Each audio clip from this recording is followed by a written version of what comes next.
Hi, good morning. It's Tuesday, the 6th of December, 2022. We're back at it. We're still running really well. We're at a total of 369 kilowatts this morning. Still got good flow going. It was a chillier day yesterday, so not much movement in the water yesterday. So I mean, things iced up. It was right at freezing level. So and most of the snow had already melted. We had some ice left laying around. The river's still running fairly decent. The beaver pond the beaver dam upstream is starting to collapse a little bit, so that means that we get more debris. So if I keep the water level up a little bit, let some of that debris go over the top of the flashboards, it saves from getting clogged up and shutting the plant down. The problem with shutting the plant down is it is a part-time gig. So I'm here in the morning, I'm here in the evening. So if I'm out on a job, Morehouse, Paseco, I'm not going to see it. I'm not going to know that it's offline till I get back to check it. It could be offline for 5-6 hours. So it's better just to let a little water go over, keep things maintained at a certain level, and that helps keep things flushed down. Consistency is the key. I just finished up my weekly report. Just sent it in right there. It's basically a quick account of what happened, what we did this week. It goes basically just to some of the co-workers that are they're actually a little higher, a little over me, but they're not my direct bosses, but they do. They can call up and say, "What are you doing? What's going on?" And so I let them know what's happening. That's part of what Tuesday reports are. They see it. They can know, okay, things are happening. Things are still basically normal. I talked about the tractor and have Mr. Bill come down and look at it, because it's really beyond the scope of my repair at this time. Not that I couldn't repair it if I wanted to. If I wanted to repair it, no, it's not even that anymore. It's just that I can't do it. I can't do it. Can't get down there. I don't have a spot to do it. I'm not going to get down in the ground in the dirt. I don't have the tools to do it. If I had the tools, I had a warm spot to put it in. It didn't have to lay on the ground to do it.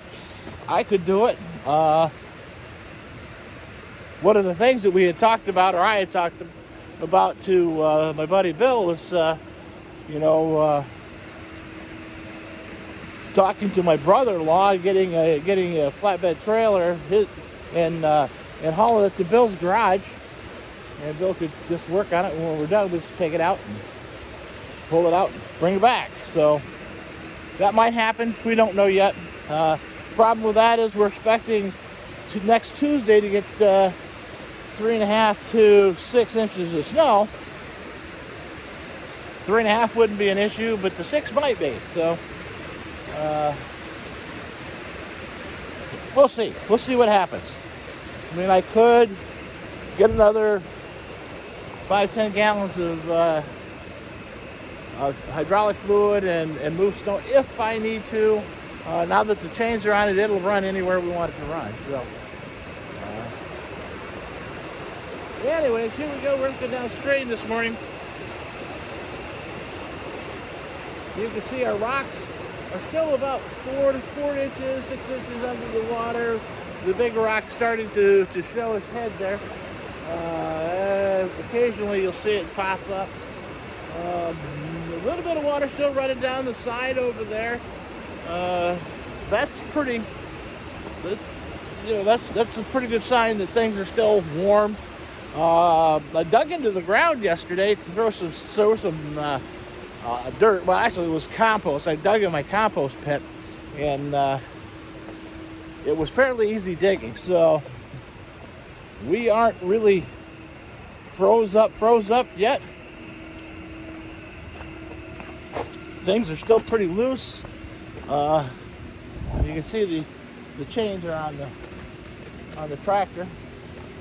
Made a big difference. We put that's my ballast box. I'm considering taking one of the spare 55-gallon drums and setting it on the drawbar, and between the sway bars on the side here, and strapping it in and filling it up full of water, and that'll give me about letting it freeze. Of course, just let it freeze up. Who cares? Doing that will give me about. Look, we got some interesting tracks there this morning. Not sure what those tracks are. But anyways, that'll give us about 400 pounds of ballast on the back of the tractor. I don't think it needs that much, but because we don't lift it. I mean, we're moving snow, so we can push the snow with the bucket, and then just lift a little bit, push it around. So I don't think it's that critical. I could throw some rocks in it to add ballast to it if we need to. All right, well, let's swing you around here and show you. If you look over there where the foam is, you can see the branches that are in the water there. That is stuff that's coming downstream. That's from the beaver pond itself, or the beaver dam itself. The water is toppled over the top of the beaver pond, or the beaver dam, and it's pushing water downstream, or pushing debris downstream. That debris ends up clogging up the intake, as I was saying, and so we want to avoid that. We don't want it to clog up. We want it to keep flowing. Chickens are out this morning.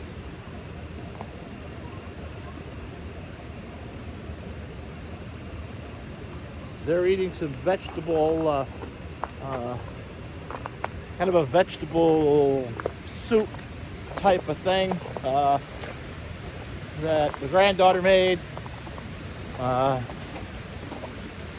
It was okay. It was not as successful as she wanted to, but it was supposed to be some kind of a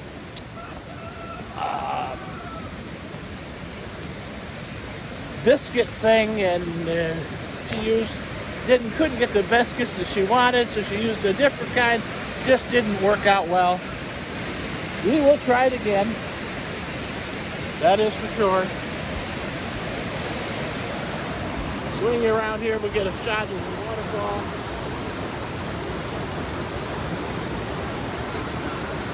Looks like another stick. You can see the water level is dropping. Looks like another stick coming down about halfway down the ledge rock there. I want to go up and look at that one that I looked at yesterday that it was like, just thought it was changed. We'll see if there's any change again.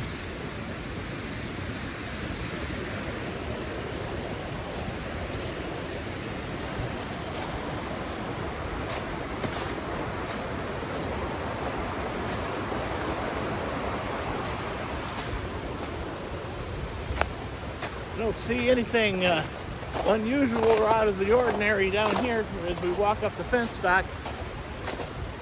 No water bubbling out of the ground, no nothing. You can see we still have some snow going up through there. That's pretty much shaded through there. See the hill over there. That is still shaded. And that's just because the orientation to the sun, it just stays covered. We try to get as much sunlight on it as possible, and what we have done has helped. But we just can't get a lot of direct sun on top of it.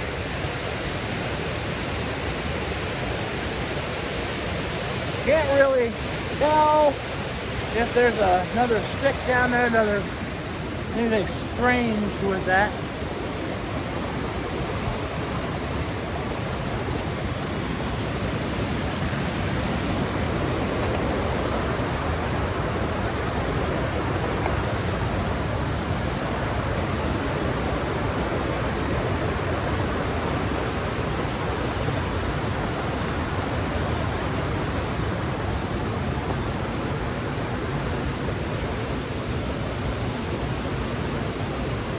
That rock up there, if you look over the top of that stick and that twig comes out there to the top of that, I believe that's been there, and it's just the way it's iced over, it makes it look unusual.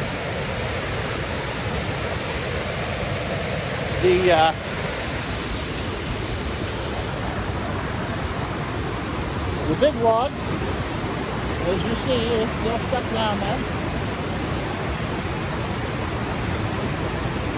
It does not seem to be moving like it did yesterday, so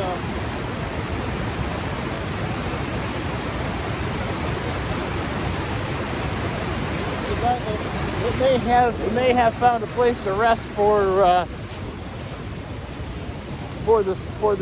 the winter. We'll find out come spring if it's still sitting there. We'll keep checking on it anyways. We'll see. Especially if we get a big flood or something happens.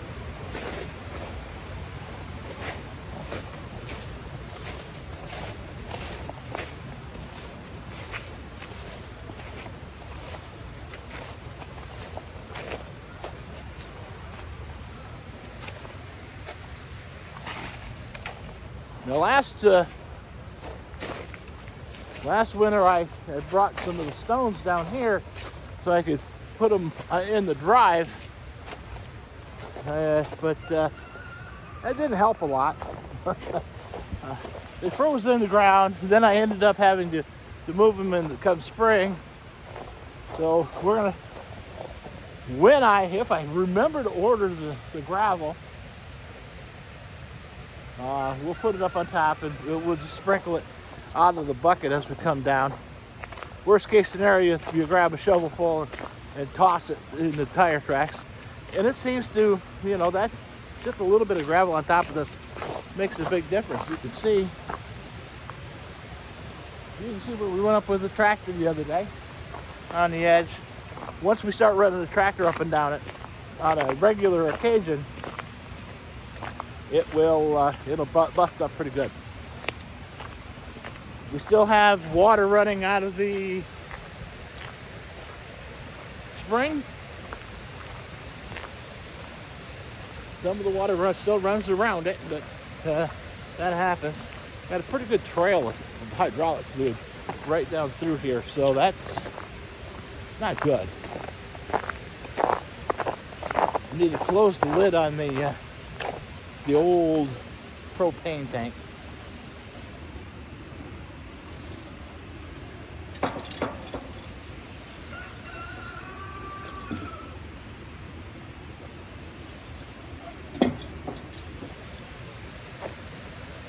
Propane tank was it's been there for sat over where the coop is. It sat there empty for 8 years. Isn't used inside anymore. Why we had it, I'm not really sure. I know at one point in time it was more cost effective to run propane as heat and then sell the power, but I don't believe that's true anymore. For the minimal that the one heater that we have uses, I don't think it's that big of a deal. The issue would come when the plant would shut down, and we would have no power being produced. We do have power, some power coming back in, but in the event of a long power outage, we would have no heat in the building. But also at that time, we're going to be running more water through it, because we'll still have water running down and things will still be turning. And I don't think anything will freeze up unless it's a long period, in which time I'd probably bring down some propane heaters, stick them in the building just to get it a little bit warm. Or I could could hook up a heater with a 20-pound tank and make it work, or a 100-pound tank, and run some. But a 500-gallon tank is kind of a waste down here. It's simply because we're not going to use any of it. I understand why they did it, but it's one of those things I probably wouldn't have done. Let me put my earmuffs on and take you inside real quick. I want to look at the little unit and see how it's doing and what it's running like. Take my hat off and do that. Let's take a quick look. Remember, it gets loud in here, so.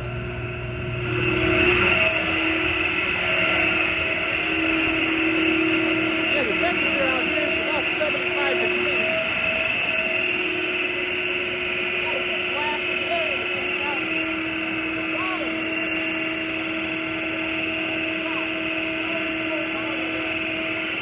Both sides.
all machinery.